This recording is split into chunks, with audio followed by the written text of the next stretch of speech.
Commander Shepard, this is Admiral Zalkoris Vasquibquib. Do not ask about the name. I take no pleasure in this, Tali Truly. You have gravely endangered and dishonored our fleet. You have a ship named Quib? Oh, here we go. Quarians are possibly the most important species in the Mass Effect galaxy, having effectively spawned this cycle's AI, known as the Geth, and thus influenced the Council's very, very strict AI policies. The Geth were created by the Quarians as a VI designed to serve their masters, but as they pushed them to do more and more tasks, they endowed them with more and more intelligence until they became sentient. And in a version of a singularity, the Geth turned on their creators and drove them off of their home planet, Rannoch, causing them to become the Migrant Fleet. So yeah, Quarians are without a doubt BioWare's in-game reference to a couple of things. Most notably the Romani migrant community, nomadic people, and without a single place to call home, constantly on the move. The reference is kind of made even clearer within the accent of a lot of the voice actors for the Quarians to be kind of the Indo-Aryan, Central Asian accents, Persian style accents, which is kind of seen as the origins of the Romani people. Some of the most well-known Quarians in games would be Admiral Shala Ran Bastonbey, who is voiced by the very iconic Iranian actress Shohreh Aghdashloo. She had played kind of some other very similar sort of Romani origin characters before, most notably in 2 TV shows, The Expanse and in Grimm as well.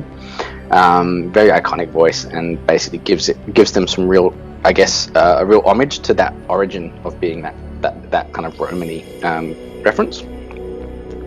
Yep, so as a race, they are also an in-game homage to iconic sci-fi work Battlestar Galactica, whereby the human fleet has become a migrant fleet in search of a place to call home. And after having their AI creation, the Cylons turn on them as well, so definitely quite an obvious reference there. So in this little video, we will deal with everything we know through BioWare, but also delve into some aspects of our own speculation to fill in some of the gaps, as always. And there will be some spoilers ahead, so be advised. So getting straight off, so the Quarians are a nomadic species of humanoid aliens known for their skills with technology and also synthetic intelligence. Following their homeworld Rannoch being conquered by the Geth, the Quarians live aboard the Migrant Fleet, which is a huge collection of starships that travel as a single fleet. Yep, so approximately 300 years before the events of 2183, the Quarians created the Geth, which was a species of rudimentary artificial intelligence, which was, as we said, to serve as an efficient source of manual labor. However, when the Geth gradually became sentient, the Quarians became terrified of possible consequences and turned on their creation and attempted to destroy them. However, the Geth won the resulting war and forced their creators into exile. And now that the Quarians wanted the galaxy in their flotilla of salvaged ships and second-hand vessels, recycling technology. So Quarians are generally seen as shorter and of slighter build than humans. They have an endoskeleton, lips, teeth, and 2 eyes with eyelids and tear ducts. Their ears or ear analogues differ in a noticeable fashion from those of humans, where the reference is made to what passes for the Quarian version of an ear. Their eyes can see into the ultraviolet end of the spectrum. Their suit HUDs can show information in those wavelengths. Quarian facial structure and hair actually makes them the most similar to humans in physical appearances.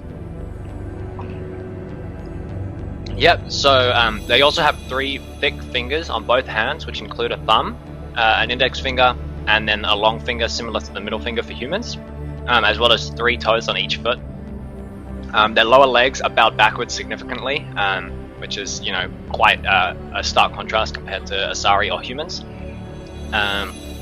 Aside from hands and legs, the general body shape and sexual dimorphism is similar to humans. Male Quarians, however, appear to lack a 3rd toe. Like humans, Quarian blood is also red. So the most distinguishing feature of Quarian biology would be their weak immune system, which is compounded by centuries now of living in sterile environments on board ships. As a result, all Quarians by necessity dress in highly sophisticated enviro suits to protect them from disease or infection if they are injured. Their suits can be compartmentalized in the event of a tear or similar breach to prevent the spread of contaminants, which is kind of similar to a ship sealing off bulkheads in the event of a hull breach. And along with their suits, Quarians also have extensive cybernetic augmentations integrated into their bodies, which will kind of make Quarian's lifespan into roughly equal to a human's, but generally prone to be less if infection does break into the suit. So the Quarian immune system has always been relatively weak, as pathogenic microbes were comparatively rare in their homeworld's biosphere. Furthermore, what few viruses and other microbes that were native to their homeworld were often at least partially beneficial to them, giving them a symbiotic relationship with their home environment. And as we said, after living aboard the migrant fleet for generations, the Quarians' immune systems have atrophied even further still due to the years in these sterile environments. And as such, Quarians are given vaccinations and immunizations to help ward off disease. However, they prefer the safety of their suits even in clean environments and are reluctant to remove them without a really good reason. So a Quarian who wishes to remove their suit has to take antibiotics, immuno boosters, herbal supplements or similar in order to do so safely. And even then there are still inherent risks. As a result, physical acts of affection are difficult for Quarians, even for the purposes of reproduction. Ships in the migrant fleet often contain clean rooms where Quarians can give birth or undergo medical procedures in relative safety, though there are always risks. The most intimate thing Quarians generally do is link their suit environments. However, doing so guarantees that a Quarian will get sick, although they will usually adapt over time. Yep. So like Turians, the Quarians are a dextroprotein species of reverse chirality from humans and Asari. The food of liver protein races such as humans or Asari is at best inedible and at worst poisonous, so most likely triggering a dangerous allergic reaction in the Quarians. Quarians who want to taste something other than the refined edible paste issued to all who live on their pilgrimage can eat specially purified Turian cuisine, though the typical Quarian diet is entirely vegan, as livestock were found to possess an inefficient resource to calorie ratio when stored on the migrant fleet. Other than the oft-mentioned maladjusted immune systems, the Quarians have surprisingly robust physiology. Grunt's tank imprints specifically deem several species soft and easy to kill, but Quarians are not one of them. And one extensively tortured Quarian survives for a while without an environmental suit before dying from his injuries, and another endures traveling through multiple racial environments without a suit, dealing with things like Elcor high gravity and the Drell aridity before dying in a high pressure Volus zone after a considerable amount of time there. Some of the Quarian history, we'll start with the Geth War. So, hailing from the planet Rannoch, Quarians were always a technologically capable species. They created the Geth around the late 1850s CE, obviously human time, to be used as labourers and tools of war. The Quarians kept their programming as limited as that of any VI, which was nothing close at the time to an AI, remaining mindful of the Citadel Council's laws against artificial intelligence. But as the Quarians gradually modified the Geth to do more complex tasks, developing a sophisticated neural network, these changes altered the Geth to such an extent that they became sentient. One day, a Geth unit began asking its overseer questions about the nature of his existence. According to Legion, while this was not the first time a Geth unit had asked if it had a soul, it was the first time doing so had caused fear. So panicked by this, the Quarian government ordered the immediate termination of all Geth in the hopes of preventing a revolution. Many Quarian opposed the termination of the Geth, but were forced to give up or terminate their Geth servants anyways. After the Quarian government declared martial law on Rannoch, those who sympathized with the Geth were absolutely outnumbered, and an indeterminate number of them were either detained or killed. The Quarian sympathizers have since been forgotten by their own people, though they are remembered by the Geth themselves. The Quarians severely underestimated the power and sophistication of the Geth's neural network, so the Geth reacted to defend themselves, and the resulting confrontation erupted into a planet-wide war. Billions of Quarians were killed, and the survivors were eventually driven from their homeworld. The only reason Quarians were even able to escape was because after they had fled to a certain distance, the Geth no longer recognized them as a threat and ceased pursuit. After being refused aid by the Citadel Council, the Quarians fled the system in what remained of their fleet. Shortly thereafter, the Council stripped the Quarians of their embassy as punishment for their carelessness, though a treaty was agreed upon forbidding an attack on the Geth in order to avoid provoking them. Ever since, the Quarians have drifted from system to system, searching for resources to sustain the migrant fleet and also for a new world to colonize. They even retained hopes of someday reclaiming Rannoch from the Geth. Prior to the Reaper invasion in 2186, the Special Projects arm of the Migrant Fleet developed a series of effective countermeasures against the Geth, giving them a strategic edge in terms of military strength. The Admiralty Board voted in favor of launching an assault to retake Rannoch, and the Quarians began arming all of the ships in their civilian fleet. The Quarians opened the war by launching precision strikes on 4 Geth systems and driving them back to Tikkun, the Quarian home system. The fleet also attacked a Dyson sphere that the Geth had been building, the culmination of centuries of work intended to unite all the Geth into a single optimized network that would maximize their processing power. The destruction of the sphere rattled the Geth, and they decided to accept upgrades from the Reapers to avoid their destruction, which again, obviously, a bit of a mistake from the Quarians. Would have loved to have seen that Dyson sphere in That game, would have by been the way. amazing, yeah. Yeah, so upgraded with the Reaper code, the Geth's processing power increased dramatically and allowed them to neutralize the Quarian countermeasures. The war shifted in their favor again, and the migrant fleet began to sustain heavy losses. The Geth fleet trapped the Quarians within the Tikkun system and pushed them in range of a powerful anti-ship cannon on Rannoch that destroyed several ships. So, with Commander Shepard's help, the Quarians counterattacked a Geth dreadnought and destroyed a destroyer-class Reaper embedded in a bunker on Rannoch's surface in order to cut off the Reaper signal from emitting the upgraded code. With the signal gone, the Geth break free from Reaper control and attempted to harness the Reaper upgrade program to strengthen themselves independently of the Reapers, while the migrant fleet takes the opportunity to launch a final assault against the Geth. Depending on Shepard's decisions, one of the 3 outcomes will occur. The Geth download the upgrade and repel the migrant fleet's attack, destroying it completely and dooming the Quarians to extinction. The Quarians either exceed in attacking, annihilating the Geth and reclaiming Rannoch, or finally, the Quarians are stopped from attacking and reach a compromise with the Geth that allows both races to agree and to exist peacefully together. So if the Quarians survive, the migrant fleet joins the Allied forces in the battle for Earth as well. Yep. My feeling here would be that a canon, or the intended canon, is actually for the Quarians and Geth to have peace, because it just seems to be the way that Mass Effect 3 is written, is that it's about uniting the current species in this cycle. And I think that Shepard seems to generally be, or at least what I think is probably canon Shepard, seems to be of the mindset that genocide of any species or sentient beings is wrong, including having allowed EE to flourish. So in this case, I think he would be pushing for the Geth's freedom. However, he's also always been supportive and a friend of the Quarians as well, so I believe that probably the true story here is that there's peace between the species.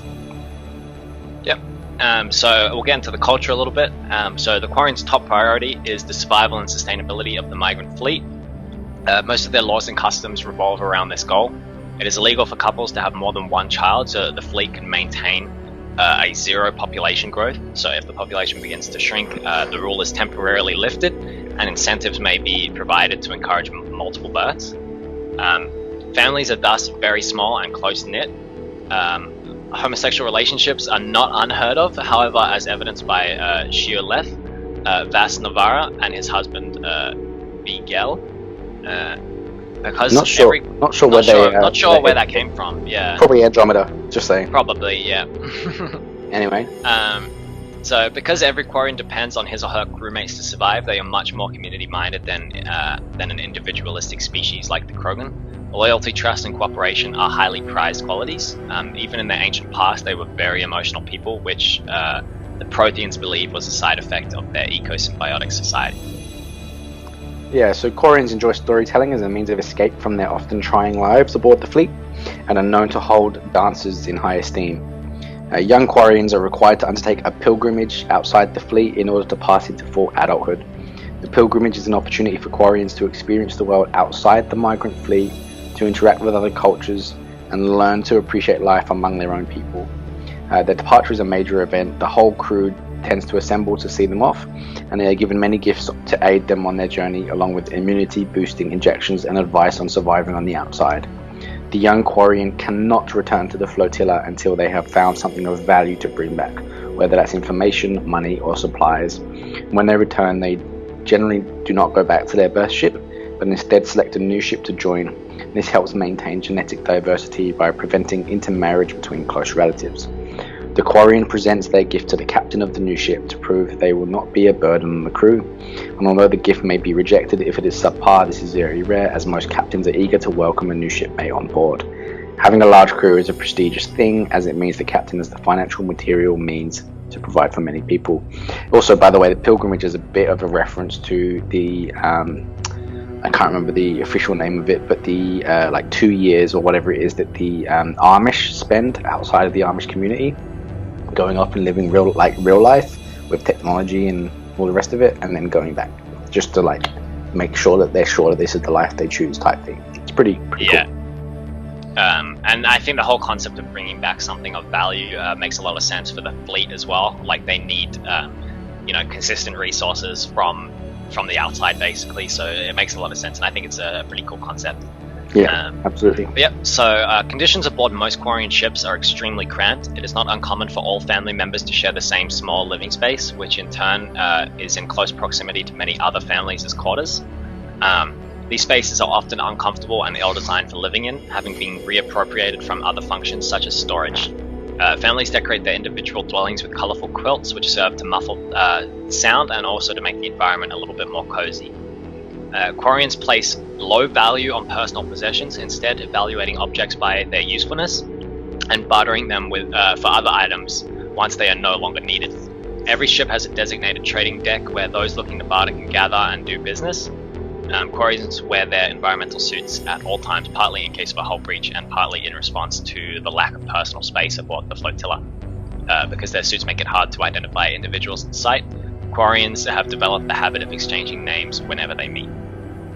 Yeah, so over time the environmental suits themselves have actually gained symbolic and cultural significance, and being fitted with their first suit is considered a rite of passage. After returning to the fleet after their pilgrimage, they may alter their suit to reflect their new status as adults. Linking suit environments is seen as the ultimate gesture of trust and affection. One of their lullabies, My Suit and Me, is dedicated to the protection provided by the suits. Due to the history of the Geth, Quarians are reluctant to place complete trust in virtual or artificial intelligences, but they also show surprising compassion towards them and are far more likely than other species to treat them as living beings. Quarians refer to commanding officers of any ship, Quarian or non-Quarian, as captain, regardless of their actual rank. Their reasoning is that the CEO's decisions always carry great weight on his/her own ship. I guess the role of a captain for the Quarians is actually a pretty high, prestigious rank. Leading a ship is a big deal for them. So I'll move into economy now. So the Quarians have a very different economic system from the rest of the galaxy. While credits influence what is available in Citadel space, currency is non-existent in Quarian society. Quarians value the little space they have above all else, so no unused items are kept to maximize the space they have on the fleet. When a Quarian has an item that they do not need, they place it in a public area in what resembles a market, and the items available are put into storage lockers, and those in need may simply take what they find. Since Quarian society is based around honor and loyalty to their fellow Quarians, there is rarely disagreement in what is traded and what is taken for free, basically. Yeah. However, food and medicine generally are handled a bit more strictly. The food coming from both the live ships and from scout ships is put into a central stock and distributed carefully to individuals. Outgoing food is tracked carefully so as not to put the migrant fleet at risk of a food shortage or worse, mass starvation. Medicine is also distributed carefully. However, since the Quarians wear their enviro suits everywhere, even when aboard the migrant fleet, they are at a very low risk of sickness. Controlling the flow of medicine also creates an emergency stockpile in case of a widespread outbreak, which is necessary since the Quarian immune system is so weak. Another means of resource income for the fleet is from whatever system that the migrant fleet is passing through at the time. The Quarians will strip mine asteroids for resources with well-trained efficiency.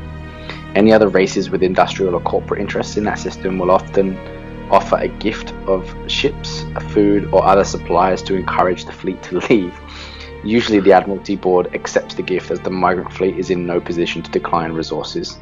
In addition, some ships may linger in orbit over inhabited worlds to sell refreshments, supplies, and various trinkets to the locals. So they're pikeys. That's what they Pretty are. much. So onto religion here. The Quarians used to practice a form of ancestor worship. This involved taking a personality imprint of the individual and developing it into an interface similar to a VI. The Quarians began experimenting with making these imprints more and more sophisticated, hopefully leading to the wisdom of their ancestors being preserved in an imprint that could be truly intelligent. However, the Geth destroyed the Quarians' ancestors' databanks, when they rebelled. Some Quarians saw their subsequent exile as punishment for their hubris, but most accept that the Geth rebellion was a mistake and not a punishment. However, respect for their ancestors is still prevalent in Quarian society. Admiral Shalaran Vas Tonbe opens an Admiralty board proceeding offering thanks to their ancestors who saved them from the Geth by founding the migrant fleet. Tally sometimes exclaims Kila when shocked, and many Quarians offer the phrase Kila Salai as an apparent benediction or religious oath. This means, by the home world I hope to see one day. It is often said in the same vein as peace be with you, and resembles the Islamic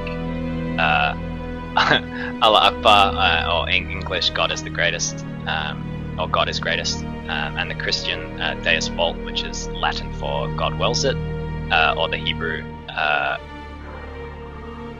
Barak Ata Adonai, I don't know, translation basically meaning blessed are you, Lord. So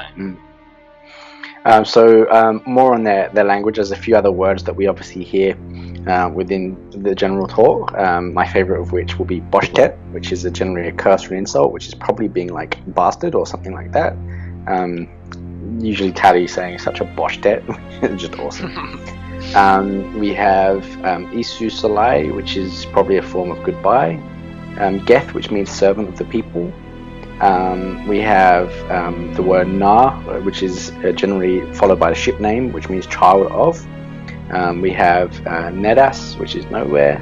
Obviously, we mentioned Kila, which is by the homeworld. Kila Salai, by the homeworld I hope to see one day. And then from Andromeda, we're also introduced to Kila Saya, which is the name of the Quarian Ark, which is by the homeworld I hope to find one day. And then what else have we got? We've got just trying to remember about the ones that we've actually seen much. We've got Tassi, which is no one, and then Vas, which is like followed by ship name, which would be crew of, and then Von, which means one who has a weak bladder. That's probably the best one. Yeah. Also, so the their naming names are- for Rannoch, as well, which just means walled garden, apparently. So I guess that's the name of one of the plants they've named. Yeah, that's the home planet, Rannoch. Yeah. So Quarian names are composed of 4 parts. Quarian's given name and clan name, and then separated by an apostrophe, and then the title Na or Vas, and then followed by the ship name. So when Tally first met Shepard, for example, she was going by the name of her birth ship, the Raya, because at that point she had not yet completed her pilgrimage and thus was not yet able to join a Quarian crew. After which she then became known as Tally Zora Vas Nima, indicating that she had completed her pilgrimage and was welcome to join the Nima. On occasion, Quarians may impose their naming conventions on other races. Commander Shepard, for example, has been referred to as Shepard Vas Normandy if the commander chooses to interact with the Quarians on their home territory. In certain formal situations, Quarians appear to use both their adult ship and childhood ship. Tally Zora identifies herself as Tally Zora Vas Nima Naraya during docking procedures following summons to the migrant fleet regarding her accusations of treason. So in terms of government, there are roughly 17 million Quarians on the migrant fleet, which obviously is also called the flotilla. It is technically still under martial law, but is now governed by bodies such as the Admiralty Board and the democratically elected conclave, though ship captains and onboard civilian councils tend to address most issues in-house before it gets that far or that high up in the chain of command. Quarians are also divided into several clans that can be spread across several ships or restricted to one. So as we said before, I think often the clans get spread after the Quarians go on their rite of passage, because when they come back they get to choose a different ship rather than their home ship, obviously to prevent inbreeding between Quarian. Yeah, you wouldn't want to have any village idiots on the migrant fleet. So and we had the Nidas movement. So most Quarians are united in the dream of someday retaking Rannoch from the Geth. A clandestine few believe otherwise coalesced into the Nidus movement and advocated simply starting over on another world. So adherents conclude that the obsession with the homeworld has doomed the Quarians into an eternal hardscrabble homelessness without future or past, or even a voice in galactic politics, since nobody listens to people without a planet. Organized in cells, initiation into the group entails weeks of preparation for sharing environments and tattooing the motto of the movement, Meredvai Ranok, so forget Ranok, which is, I guess, their main motto, which is tattooed into their biceps using the same sterilized hologun, which is kind of disgusting. I hope the sterilization is good, because you really don't want to be sharing needles, especially if you're a Quarian. Yeah. Believers in the movement get their wish when they hear about the Andromeda Initiative. Members, including the Nidus leadership, signed up for the goal of having a planet to call their home someday, even if it's in another galaxy. Yep. So that's more of an Andromeda reference, I guess, that movement. Yep. So kind of law situation or legal situation. So although the Conclave establishes civil law much as any planet-based democracy, enforcement and trials are generally more unique. So after the flight from the Geth, there were few constables to police the millions of civilians aboard the fleet. So the Navy parceled out Marine squads to maintain order and enforce the law. Today, Quarian Marines have evolved training and tactics against the civilian police, but remain adept at combat in the confined spaces of a starship and fully under the command of the military. Once taken into custody, the accused is brought before the ship's captain for judgment. While the ship's council may make recommendations, tradition holds that the captain has absolute authority in matters of discipline. So most are lenient, assigning additional or more odious maintenance tasks aboard the ship, but persistent recidivists are accidentally left on the next habitable world, and accidentally is in quotations, so obviously they are sort of booted from the fleet or from the ship. This practice of abandoning criminals on other people's planets is actually a point of friction between the Quarians and the systems they pass through. Captains rarely have another choice. With space and resources at a premium, supporting a non-productive prison population is just not an option for them. Crimes that carry exile as a penalty include murder, treason, repeated violent episodes, and sabotage against vessels, food stores, or the live ships themselves. Quarians also practice capital punishment. As Tally tells Commander Shepard, mutiny or hijacking starships is punished with execution. So that's essentially the highest level of crime you can commit as a Quarian. Exile is generally the preferred punishment, as any offspring an exile may have are welcomed back into the fleet later on. So, they might still have a use if they're exiled, whereas if they're executed, obviously, they will have no use. So cases involving treason are particularly rare, as Quarians are only accused of treason if their actions conceivably harmed the entire flotilla, not just a single ship. The accused are given a hearing with the members of the Admiralty Board acting as judges, and if found guilty, they are sentenced to exile. If the treasonous act is deemed only a tragic mistake in judgment, the guilty party might be granted a small ship and supplies for their exile. Prior to 2185, an engineer named Anora Vanya Vasilani was the last Quarian tried for treason. She had given sensitive defense schematics to the Batarians who had been contracted to upgrade the flotilla's defense systems, but the Batarians shared the schematics with a pirate gang, jeopardizing the flotilla's security. Before she could be convicted, Anora Vanya destroyed the pirate gang in a suicide attack and was posthumously pardoned by the Admiralty Board.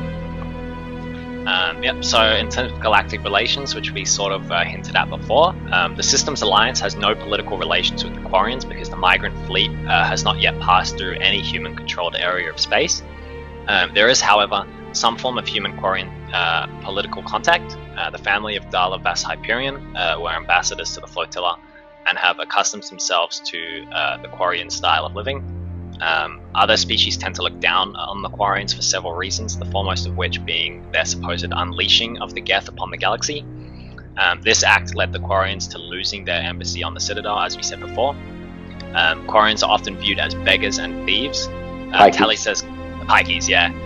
Tally says glumly that when she arrived on the Citadel, CSEC hauled her in for a long interview before they let her wander around. So obviously there's still some mistrust with the Quarians in the galactic And she had scene. a bullet wound in her side, by the way. The whole time, yeah. So by the way, the Dala Vas Hyperion is obviously a human who was on the Hyperion in Andromeda. It's also technically not canon because the concept of who has actually been to the flotilla, they didn't have ambassadors there, so that's kind of made up for that game, just saying. But anyway, because of the flotilla's limited resources, Quarians do strip minor systems they pass through, which again we've mentioned, which is another thing that can put them at odds with species currently settled there, and obviously goes to the whole Jippo reputation. The migrant fleet also tends to drop off criminals on planets it passes, again because the Quarians cannot support a non-productive prison population. However, life on the migrant fleet does mean Quarians develop some unique skills. Tally does demonstrate the Quarians have developed an imperfect technique for recovering data from Geth memory cores. They are also masters at maintaining and converting technology, especially ship parts, and they were also expert miners because the fleet requires huge amounts of fuel. They are able to repair what most species would melt down. This proficiency means corporations sometimes quietly hire Quarians on the side if the migrant fleet is nearby, replacing existing workers, much to their annoyance. This unpopularity and the fact their entire species travels and works as one makes most Quarians quite insular, caring only about the continued survival of the migrant fleet. Their nomadic life and exclusion from the Citadel mean that the concerns of the Citadel races don't particularly interest or impress them. So in terms of military, in the early years, many Quarian freighters were armed and used as irregular privateers. Civilian ships still show a strong preference for armament, making them unpopular targets for pirates. Indeed, it is mentioned that almost all ships in the migrant fleet carry ship-to-ship armaments of some sort and to varying degrees. Though they have rebuilt their military, there are only a few hundred dedicated warships to protect the tens of thousands of civilian ships. The Quarian Navy follows strict routines of patrol, however, and takes no chances. If the intent of an approaching ship can't be ascertained, they shoot to kill. For this reason, young Quarians on their pilgrimage are given code phrases to repeat upon their return, as they often arrive back in vessels that they have bought or scavenged, which are unknown to the flotilla. One phrase denotes a successful pilgrimage, and the Quarian Navy will permit them to rejoin the fleet. The other alerts the Navy that the Quarian is returning under duress, and their ship will be immediately destroyed. The Quarian military utilizes weapons specifically designed to counter synthetics, such as the Geth. The ADAS anti-synthetic rifle is an electrical weapon optimized for medium and long-range firefights. And then there are other weapons, including the arc pistol, which is based on the arc projector, and the Rhaegar carbine, a more powerful iteration of the arc pistol, named for the famed Quarian Rhaegar family. Cal Reeg is an awesome character in Mass Effect 2, by the way. Yeah. Adam Baldwin, just saying. Wait, was it Adam Baldwin? Yeah, Adam Baldwin. Okay, so even though this probably shouldn't really be considered 100% canon, we're going to go through what happened in the Andromeda Initiative. So just prior to the Reaper War in 2186, there was a group of Quarians that set eyes on the distant Andromeda galaxy and collaborated with the Initiative to realize the objective of settling there. Using information gathered by Sheoleth Vas Novara from the Colas Array, the Initiative was able to determine prime colonization sites in the outskirts of the galaxy. In 2185, 4 arcs plus the flagship Nexus set sail for Andromeda, carrying mostly humans, Asari, Turians, Salarians, and Krogan. There was a Quarian arc called Kila Saya, as mentioned before, which meant to the homeworld that I hope to find. It had been delayed because a number of other races also booked passage aboard the vessel, which created technical challenges for accommodating the various racial environments. Carrying 4,000 Quarian souls out of its 20,000 capacity, Kila Saya was able to launch in 2186 during the beginning of the Reaper onslaught on Batarian worlds. So an interspecies plague develops aboard the Kila Saya while in transit due to an installed computer worm masking its presence, and the Ark's unique operating procedure of having support teams periodically thawing out of cryostasis for maintenance. When malfunctions aboard the Ark forcibly defrost some passengers, even the Quarians become susceptible. Some suits have sustained microfractures during the long centuries of sleep, allowing the Fortinbras plague to get in undetected. A cure is made against the pathogen, although not before casualties, Quarian or otherwise, begin to pile up, allowing the survivors to sleep off the remaining 3 decades of the Ark travel, projected travel time before arrival at Andromeda. Much later, Ark Hyperion receives a repeating transmission from the Keeler Sire warning people to stay away. However, the signal's origin and the arc location is unable to be determined at the moment. So I guess this is something that perhaps they were trying to set up for a second game in a series there. But we don't have all the information on this just yet. Yeah, that's right. Just kind of quickly breeze through a few notable Quarians mentioned throughout the general works. So we've already mentioned, so there's Captain Cardana Vas Raya, who is the captain of Tali's birth ship. Then you had the Feder Gazu Vas Idena, who was, I believe, Feder was one of the characters, so that was from Mass Effect and Ascension novel, which is also along with Golo, who was an exiled Quarian. He was actually, after Talia, I think Golo is my favorite Quarian in all of the works, because he was exiled for trying to sell Quarians to the collectors. So, yeah. That's pretty funny. He was a pretty cool character, like definitely worth it. You had Sito Hoda Na Idena, another security member, along with Hilo Ja Vas Idena as well. You've got Quarians like Admiral Han Garel Vas Nima.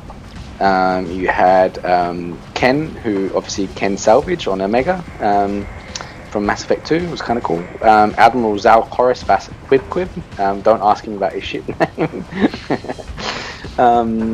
Then Captain Isin Mao Vas Idena was obviously the captain of the Idena, was quite big in that novel as well. Vitor Nara. Vitor is who you meet near the start of Mass Effect 2 on, is it Freedom's Progress? Yes, Freedom's Progress.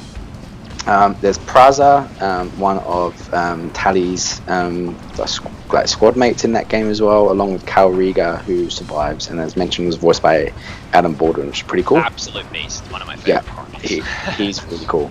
Admiral Shala Ran Bastombe, as mentioned right at the start of this video, voiced by Shore Agdashlu, seems to be one of the few people that actually is very soft on Tali and has like a big care factor for her, like basically like an aunt for Tali.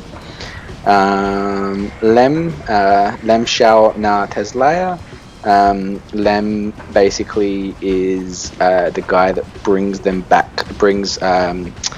Grayson, Julian Grayson, Kylie, and Hendel to the Quarian fleet, the migrant fleet, and basically making them the first non-Quarians to actually step foot on the fleet in lore, which is really cool. And yeah, that's it. I mean, Admiral Darrow Zen Vasmore is the female admiral. Doesn't really have a huge character part in Mass Effect 2. He's kind of just skeptical and doesn't really seem to care about proceedings. And then Mass Effect 3 also just seems to go along with Zal Chorus, Admiral Chorus. But anyway, and then Admiral Rael Zora, Tali's father, and finally Tali Zora. Yeah, and Tali is quite a big character. We won't go into her here. She will get a video on her own, I suspect. So look out for that.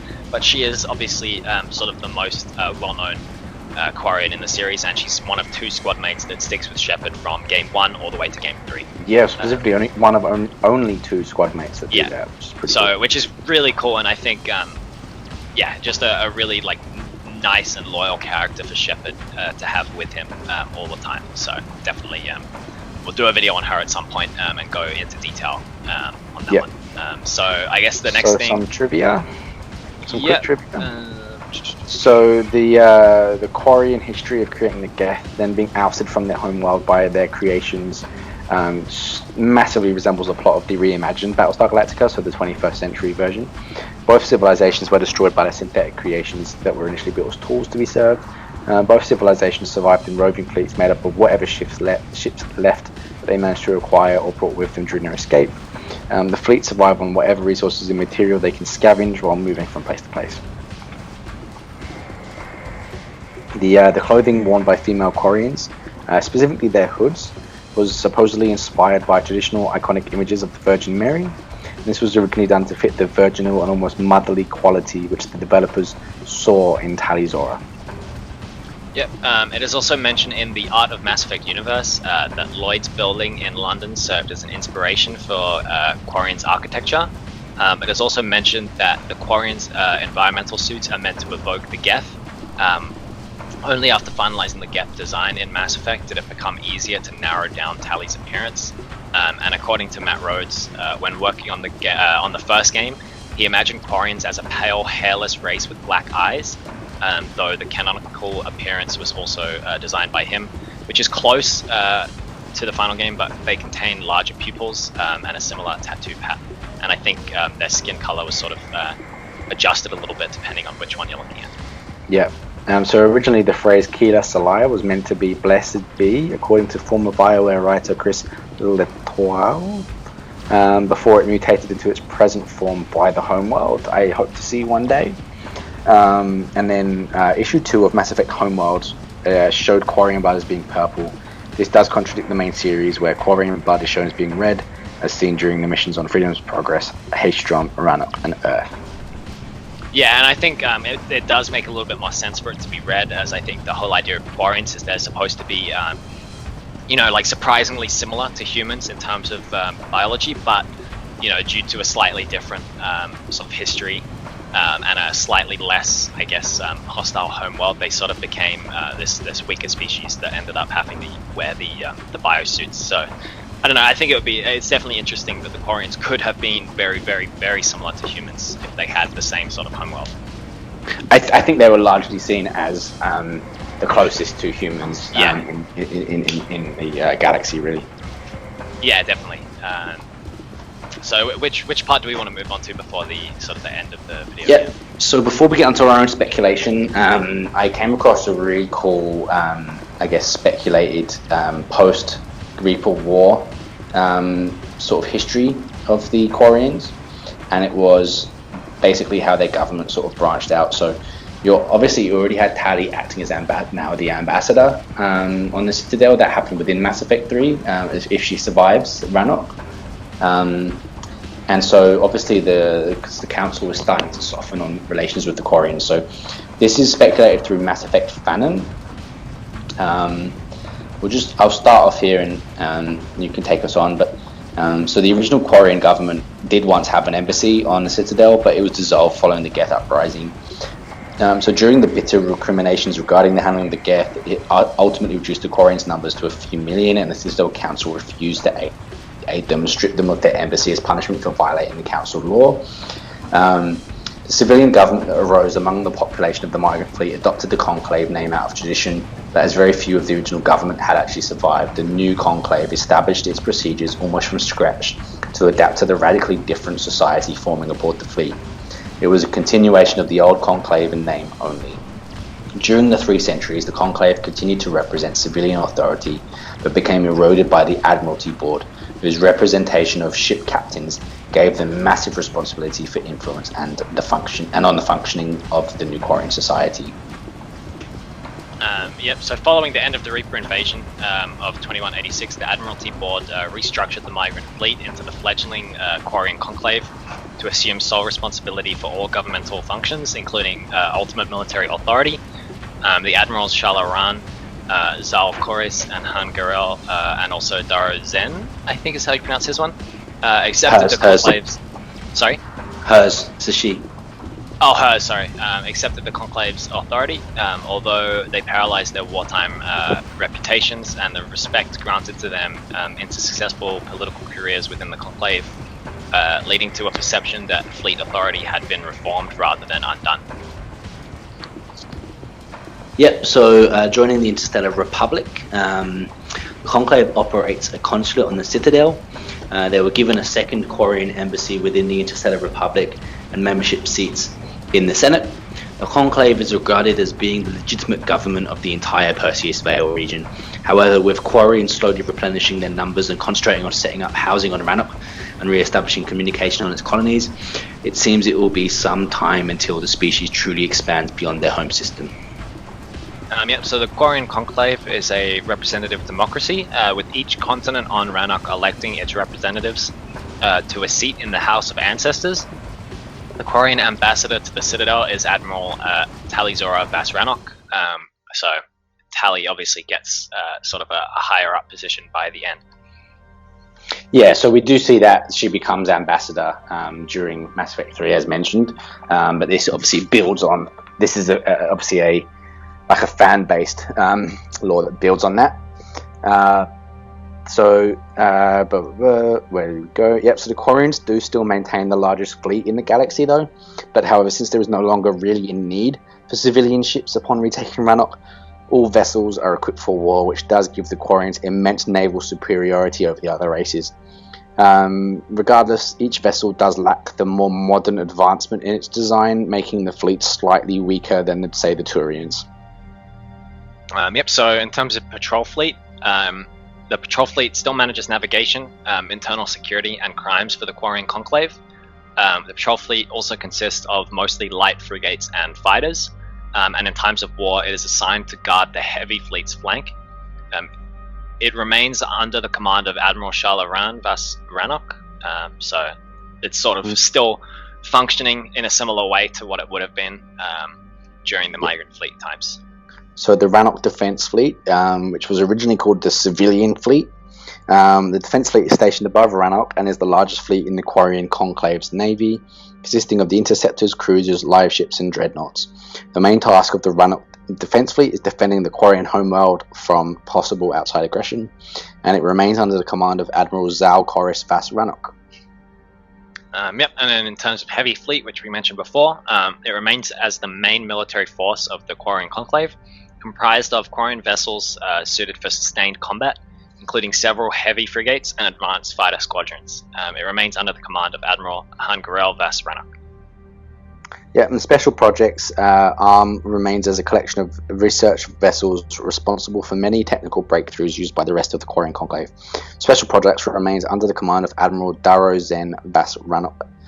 So that's really all I took from that, but it's kind of an interesting insight into a little bit of how the rebuilding process might work for the Quarians, especially if they did establish on Rannoch and getting their homeworld back, and how that would actually shape them, because again it would be very instrumental for the rest of the species, right?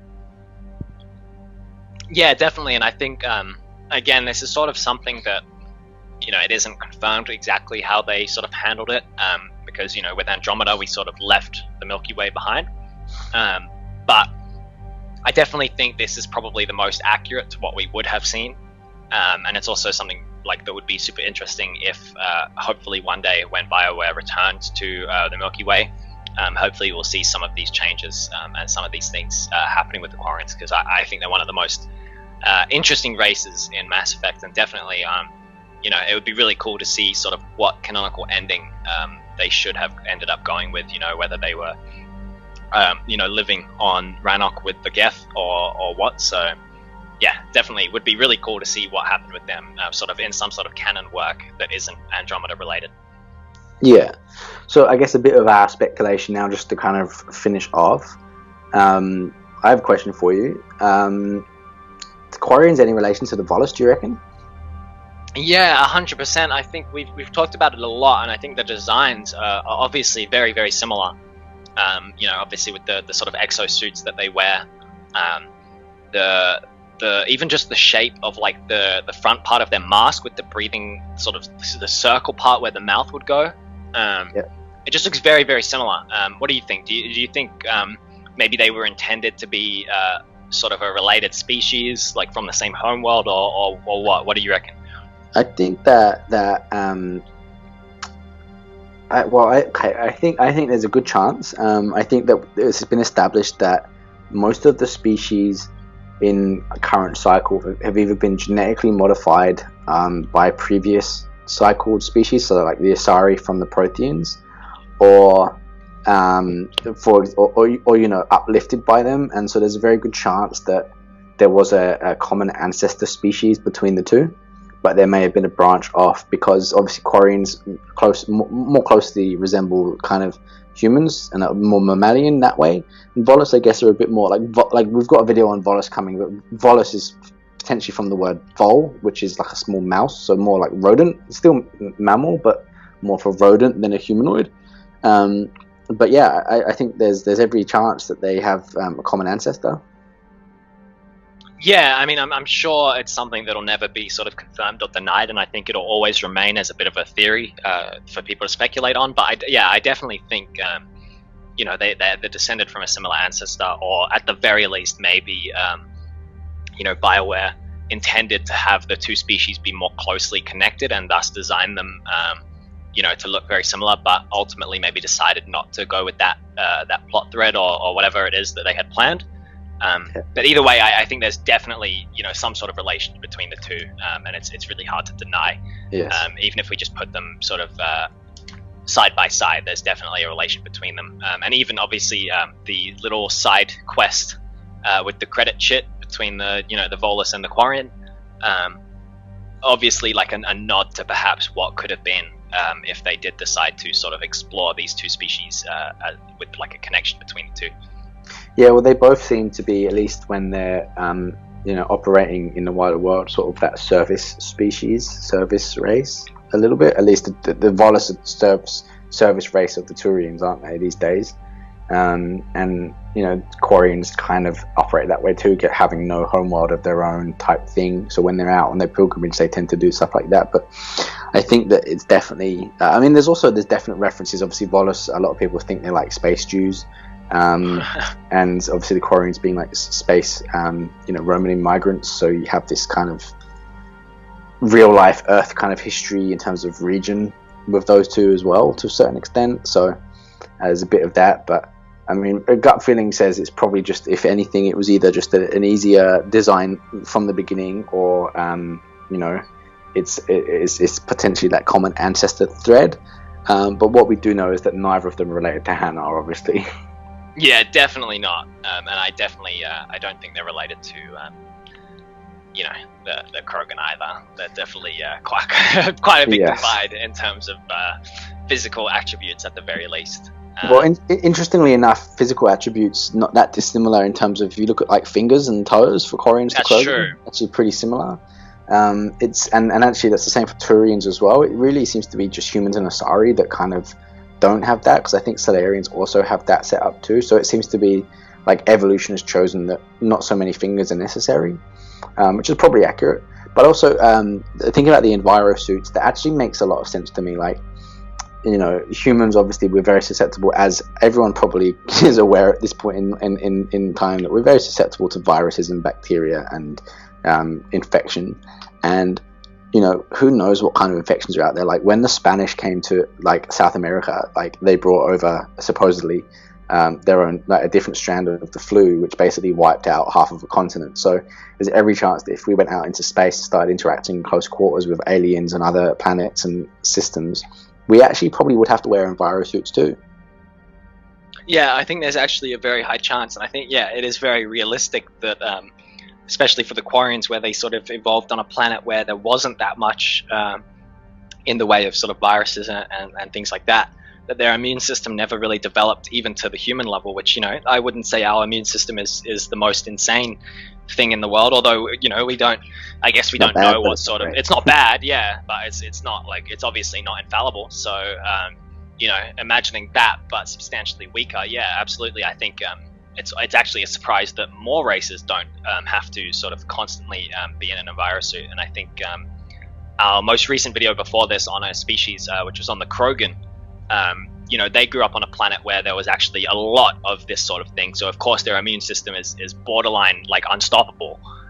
They can literally like that, and the fact that they toxins. Have multiple organs as well. Yeah, and multiple organs for backup and that sort of thing. No nervous system, all this sort of thing. Like, they're one of the few, I think, that really makes sense that they could just sort of strike out into the galaxy and they'll probably be fine. But yeah, definitely, I think a lot more of the species probably would be a bit more like the Quarians when they had to interact outside of their own like home environments. Yeah, well, just on that as well, the migrant fleet, Tali's loyalty mission in Mass Effect 2, it kind of presented a bit of continuity error in terms of canon, depending on who your other squad mate was. So in Mass Effect Ascension, which is the first time the fleet is visited in any of the Mass Effect books or anything like that, it's established that even outside visitors have to are given Enviro suits to wear basically for the whole time they're there, because they're considered to be not clean as well. So if depending on the second squad mate, some of them, like Shepard wears his full helmet, right, and so he basically has a full suit on himself, so that's kind of okay. Tally obviously has an enviro suit, but if you have, for example, Samara or Miranda or any of the characters that don't use a full like helmet covering and have like skin on show, that pretty much offers like a canon error, continuity error. Yeah, I mean, obviously, I think in terms of like gameplay, I guess they just hadn't designed like a full suit for everybody just for that mission. And I guess it's somewhat understandable, but definitely like it's a continuity error. And when you're aware of it, you notice it every time. Yeah, I mean, the solution would have been what they have done in Mass Effect 3 and a couple of parts of Mass Effect 2 with like Kasumi's loyalty mission, where you don't have a second squad mate. You only have just don't let you bring someone else along. That would have made more sense. Because why would they let more people than they need onto the fleet anyways? Like, you only need you and Tally, technically. But so it's also very personal between you and Tally. Like, she goes to you for help, giving you a relationship. Like, so yeah. But other than that, I mean, like, to me, that's one of my absolute favorite loyalty missions of any, because of that. But yeah, I mean, I just thought that was quite an interesting continuity area, given what we know of the Quarians. Do you have any other kind of points or things you want to say? I mean, not particularly. We've sort of gone through the trivia and whatnot. I think the Quarians, they have quite a lot to talk about, but a lot of it is, I guess, not necessarily canon, because, even though they are a pretty important species, they're definitely not focused upon as much as some of the others. Mainly, I think, just because of the fact that, they don't have the home world. So, during Mass Effect 3, for example, there isn't like a Quarian Reaper tech species that they're using to fight other species. Like, I think the Reapers sort of deem them as not that, not that big of a threat. So yeah, I don't have too much to talk on the Quarians. Do you have anything else before we end the video? No, I think it's a good time to wrap up. Anything else that we'll talk about when we have a video coming out for Tally, so that might go into a bit more of it as well as her particular background. But yeah, if anyone has any questions, let us know in the comments. Yep, and with that, thank you for watching, and we'll see you next. Shepard! Want a drink? I'm toasting Miranda, I think. How are you getting drunk? Very carefully. Taurian brandy, triple filtered, then introduced into the suit through an emergency induction port. That's a straw, Tally. Emergency induction port. It's actually getting a little harder to get it into the slot. I think that means it's working. She was so rude. What did Jack call her? Cerberus cheerleader? With her perfect genes and that attitude and still, she got it done. She stopped her father. I didn't realize this would be so hard on you. I didn't like her. Keela, she was such a bitch. But I respected her. Sometimes that's better than liking. She did whatever it took to stop her father. She never gave in to him. Never changed herself to please him. Don't me. You sound like a Vorcha. Seeing a bit of yourself in Miranda fighting her father? I spent my life trying to live up to him. Then making up for his mistakes. Doing what he'd have wanted. It's never that easy. When do we get to stop reacting to our parents and start living for ourselves? The answer to that one's at the bottom of that glass. I might need help with the induction straw. Port. You know. Here's to Miranda. Nice job, you genetically perfect Cerberus cheerleader Boschtet. Kila Solai.